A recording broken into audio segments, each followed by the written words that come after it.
अस्सलामु अलैकुम वरहमतुल्लाहि वबरकातुह। अल्हम्दुलिल्लाह वस्सलातु वस्सलामु अला रसूलिल्लाहि अम्मा बाद।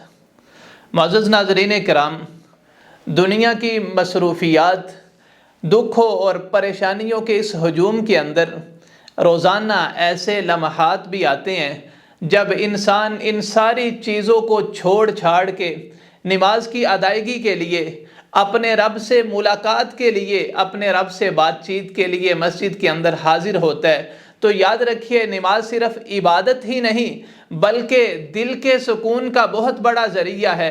परवरदिगार आलम ने कुरान मजीद के अंदर बार बार नमाज पे ताकीद की है।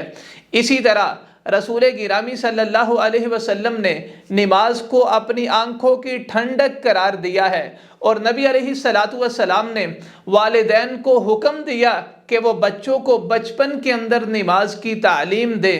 तो नाज़रीन इकराम, नमाज सिर्फ दिल के सुकून का ज़रिया ही नहीं बल्कि अपने गुनाहों की बख्शिश का बेहतरीन ज़रिया है। नमाज की अदायगी के ज़रिए अल्लाह ताला अपने बंदों के गुनाहों को माफ़ फरमाते हैं। हदीस मुबारका के अंदर आता है, रसूल गिरामी सल्लल्लाहु अलैहि वसल्लम ने इरशाद फरमाया, अस्सलावातुल खम्स, 5 नमाजें, वल जुमुअतु इलल जुमुअती, एक जुमे से दूसरा जुमा, कफ़ारतुल लिमा बैनहुन्ना, ये अपने दरमियाने अरसे के लिए गुनाहों की बख्शिश का ज़रिया है। यानी जो बंदा फजर के बाद ज़ोहर की नमाज पढ़ता है ना, तो ये 2 नमाजें उसके लिए गुनाहों का कफ़ारा बन जाते हैं। किसके लिए? जो कबीरा गुनाहों का इर्तिकाब नहीं करता, यानी जो बंदा अपने आप को कबीरा गुनाहों से बचा के रखता है ना, तो ये 5 नमाजों का एहतिमाम करदा उसके सगीरा गुनाह सारे के सारे इसके ज़रिए उसके माफ़ कर दिए जाते हैं।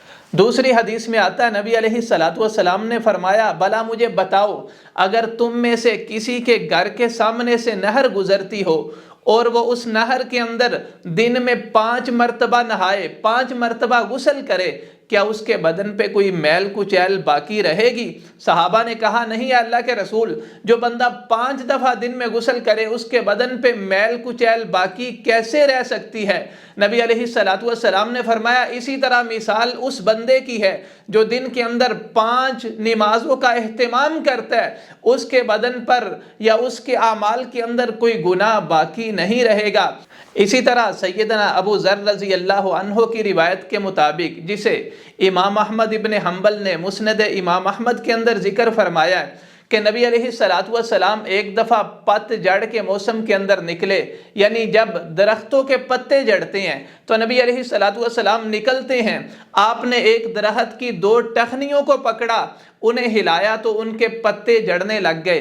तो नबी अलैहिस्सलातु वस्सलाम ने हज़रत अबू ज़र को मुखातिब किया, अबू ज़र, मैंने कहा, जी हाँ अल्लाह के रसूल, मैं हाजिर हूँ। आप फरमाते हैं, जिस तरह इस दरख्त के पत्ते जड़ रहे हैं, यानी जो बंदा अल्लाह ताला की रज़ा के लिए नमाज़ें अदा करते हैं ना, सिर्फ रब को राज़ी करने के लिए, इसी तरह उसके गुनाह जड़ जाते हैं जिस तरह इस दरख्त के पत्ते जड़े हैं।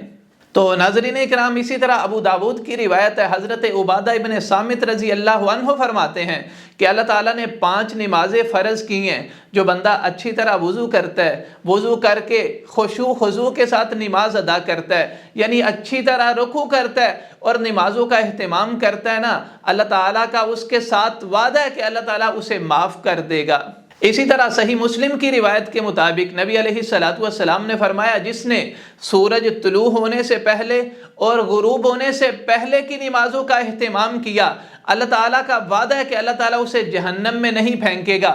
यानी नमाज फजर और असर का जिस बंदे ने एहतिमाम किया, रब उसे आग के अंदर नहीं फेंकेंगे।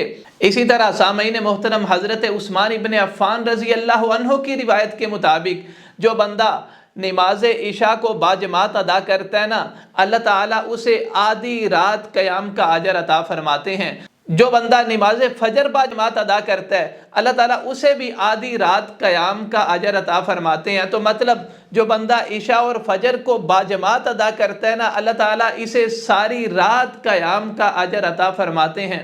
इसके अलावा जो फरिश्ते हमारे आमाल को लिखते हैं, आपको पता है उनकी ड्यूटियाँ कब चेंज होती हैं? नमाज फ़जर और असर के अंदर उनकी ड्यूटियाँ चेंज होती हैं, यानी आपस में इस टाइम उनकी मुलाकातें होती हैं। तो याद रखिएगा, हदीस मुबारका के अंदर आता है, فرشتوں کی جب ڈیوٹی چینج ہوتی ہے، اپنے رب کے حضور جب وہ پیش ہوتے ہیں نا، تو اللہ تعالیٰ فرشتوں سے پوچھتے ہیں میرے فرشتوں تم کس حال کے اندر میرے بندوں کو چھوڑ کے آئے ہو؟ حالانکہ اللہ تعالیٰ کی ذات جانتی ہے، اس کے باوجود رب پوچھتے ہیں۔ فرشتے بتاتے ہیں مالک جب ہم مارے تھے تو آپ کے بندے نماز پڑھ رہے تھے، جب ہم گئے تب بھی وہ نماز پڑھ رہے تھے۔ تو اللہ تعالیٰ فرشتوں سے یہ بات سن کے خوش ہوتے ہیں۔ ناظرین اکرام، یہ ہے نماز، جو اسلام کے ارکان میں سے دوسرا اہم رکن ہے، رب جس کی بار بار تلقین کر رہے ہیں قرآن مجید کے اندر، جس کے بارے میں نبی علیہ السلام نے فرمایا یہ میری آنکھوں کی ٹھنڈک ہے، یہ دین کا ستون ہے، یہ ہماری روح کے سکون کا بہترین ذریعہ ہے، یہ ہمارے گناہوں کی بخشش کا، جہنم سے بچنے کا اور جنت کے داخلے کا بہترین ذریعہ ہے۔ اللہ تعالیٰ سے دعا ہے اللہ تعالیٰ ہمیں 5 ٹائم باجماعت اہتمام کے ساتھ نماز ادا کرنے کی توفیق عطا فرمائے۔ وآخر دعوانا ان الحمد للہ رب العالمین۔